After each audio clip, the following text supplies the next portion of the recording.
La guerre. La guerre est vieille comme le monde. Et il s'agit du meilleur moyen de s'exprimer avec les moyens que l'on choisit. La guerre a été dans mes mains l'antidote de l'anarchie, a prononcé Napoléon. Durant son époque, c'est grâce à la guerre que le premier empereur de France a réparé les désarrois qui régnaient au sein de l'Europe.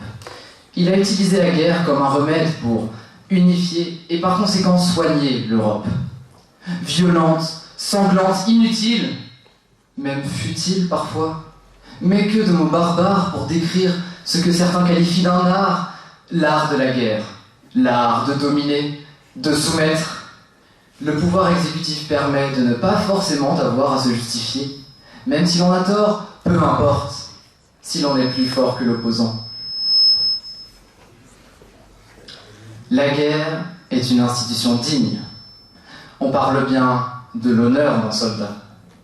Ceux qui rentrent au pays sont honorés, glorifiés, idolâtrés tels des héros de récit. Ce qui nous démontre bien que faire la guerre est un acte noble et gratifiant pour soi et sa nation. Seulement, voilà, comme l'amour, la guerre est une arme de destruction. Oui, la guerre détruit des bâtiments, des vies, des familles sont déchirées.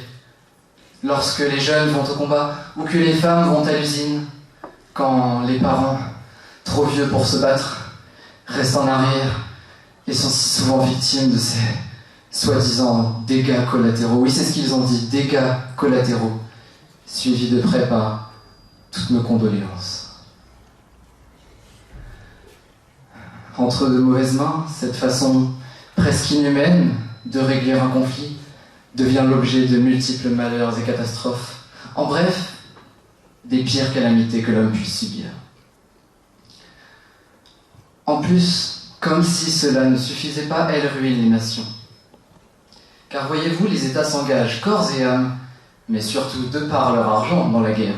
Et celle-ci leur plante un couteau dans le dos. Alors oui, vous voulez plus d'argent, évidemment, comme toujours. Mais par pitié, plus aucune mort inutile. Faites l'amour, pas la guerre.